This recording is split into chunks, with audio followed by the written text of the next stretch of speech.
Hey guys, Javen Keaton here. Today I'm in the garden and I figured I'd show you how I'm prepping it for this upcoming spring, because it's coming fast. Give me just a second and we'll get into it.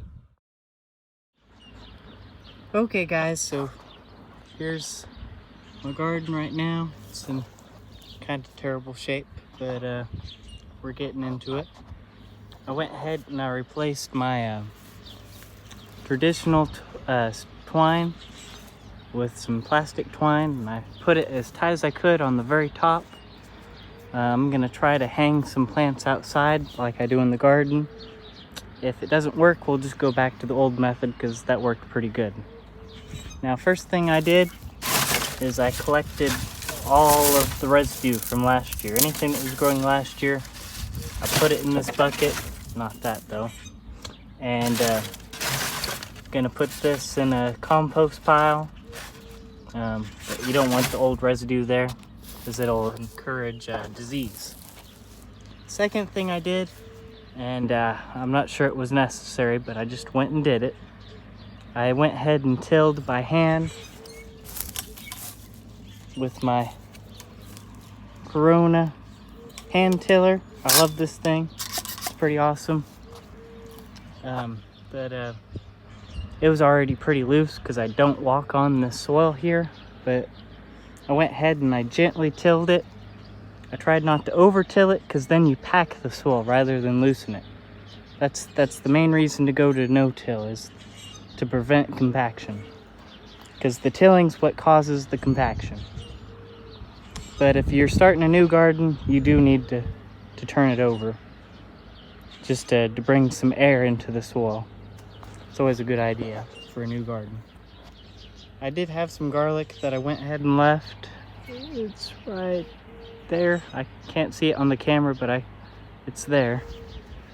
Next thing I'm going to do is I'm going to add some fertilizer. I have some triple 12, triple 13, whatever will work. Just for this, for what I'm doing, I don't want water soluble.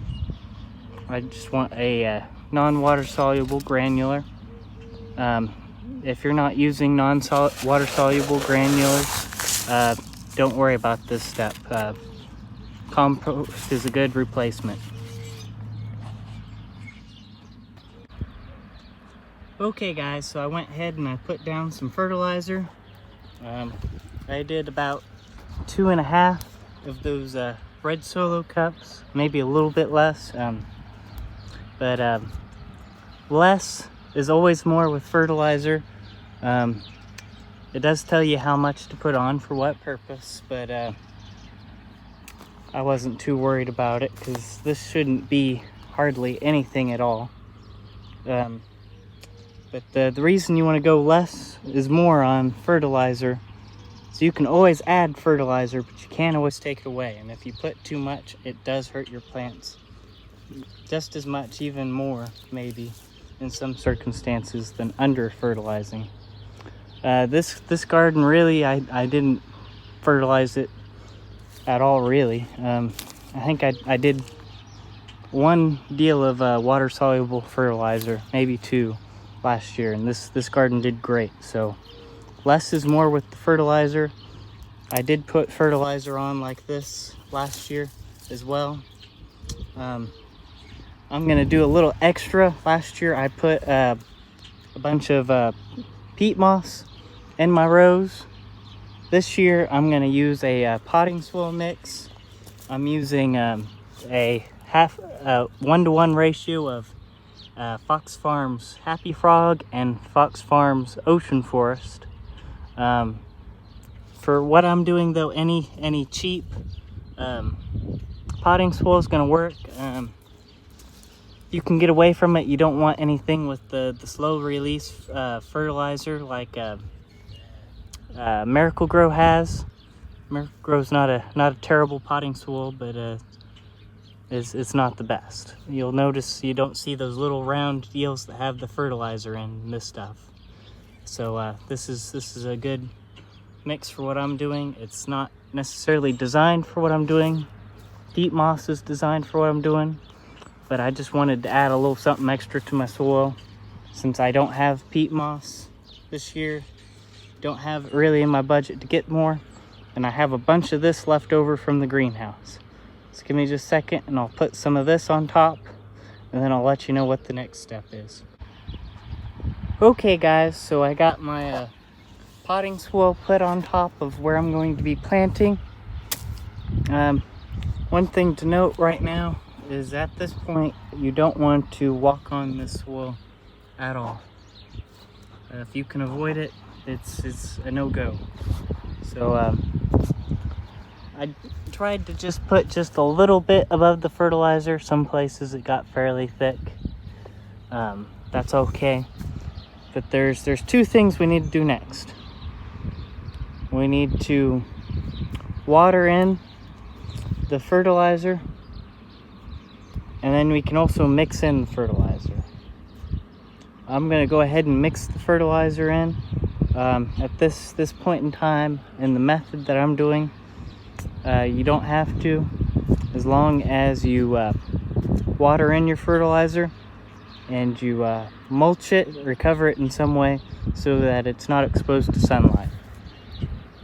Okay guys, so I'm gonna go ahead and I'm going to mix it first, then I'll bring you back and then I'll water it. Okay guys, so I have my soil mixed in, and one thing you should notice is that the soil right here I haven't mixed in because the garlic doesn't look a whole lot different than the stuff I mixed in.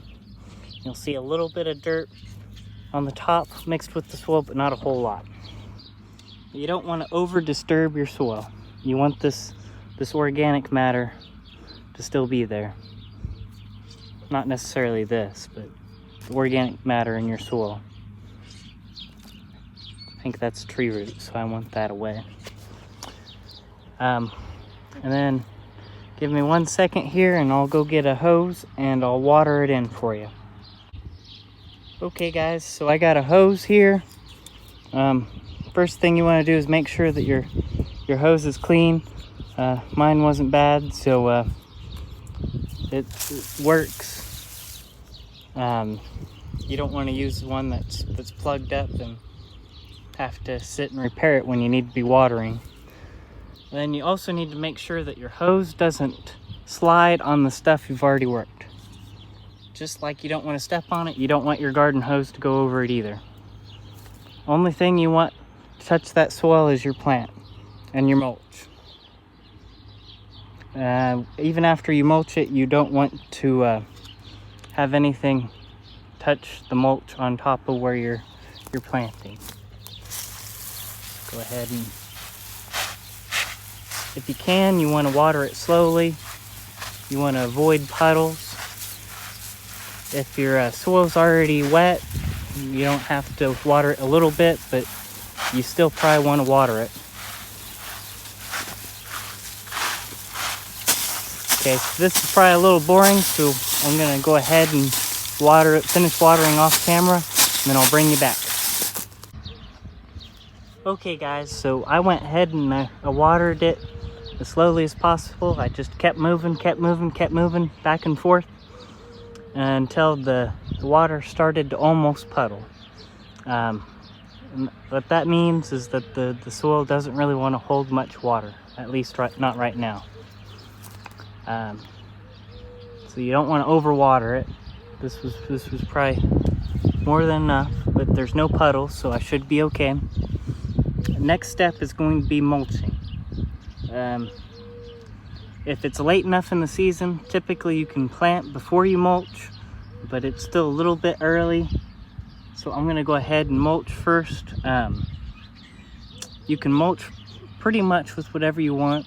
A lot of people have started using ground covers as mulch pretty extensively. I know that's been around for a while, but looks like it's pretty popular right now. But I typically like to do a newspaper or a magazine and then straw on top of it. Now you can use the magazines that are glossy. I know a lot of people say you can't. you can now. They're printed with soybean oil and decomposable oils only. If there is any plastic pieces in the magazine, you want to take those out.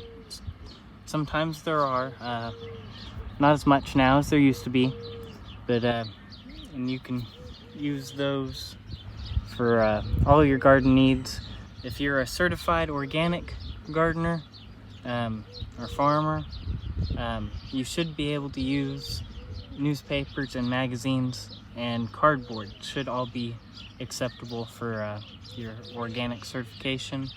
But if you're organic, your auditor will have all the information for you. I don't certify organic. I can grow the same product cheaper if I'm not certified. So give me 1 second and I'll start putting some newspaper and magazines on here. Okay guys, so I just did a little portion here and I figured I'd go ahead and explain it before I finished. I try to leave it as thick as possible without being too thick. So usually a nice newspaper, I'll unfold it and lay it long ways wherever it fits best. If it's a real thin newspaper, I'll just leave it folded. And then usually I'll use the inserts, the ads, they're usually in there, separate. And I kind of just lap them over so they don't let anything through.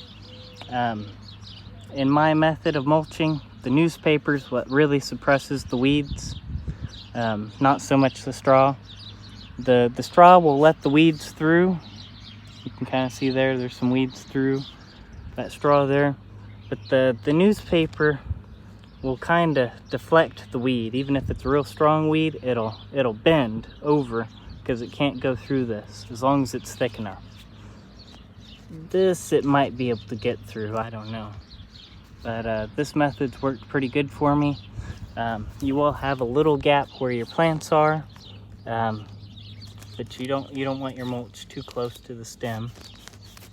You don't want it to get rot. But and then I don't think I mentioned it, but you can see I did water it down. That just kind of holds it in place. If you have a helper, it's nice to have a helper. One person can lay it down, one person can wet it down. If you have more people, it goes even better. But I typically do all this by myself. Everyone around here is pretty busy, myself included, so yeah. Okay guys, I think I'll finish this off camera and then I'll bring you back when I got some straw. Okay guys, so I got what I think is about 35 gallon. I believe this is a 35 gallon trash can. And it's not packed in there super tight, but I tried to pack it a little bit. We'll see how far this stretches. Okay guys, so the straw I got did about 14 foot and I was about 3 foot wide. So I have about 19 foot, so only about 5 foot left to go. Before I go and get the rest of my straw, I'm going to go ahead and I'm going to water this down. That's just going to help it stay in place, stick together so it doesn't blow away. I'll go ahead and do that and I'll bring you back when I'm finished. Okay guys, so I finished putting my straw on and went ahead and made sure my drip irrigation was above the mulch, not below it. Even if you're doing this later in the year and you're adding it, you want your drip irrigation where you can service it. Another good option is drip tape, and drip tape you can put underneath the mulch because it shouldn't need serviced. But you do want to check and probably replace your drip tape every year. I do use drip tape in my greenhouse and in my pumpkin patch.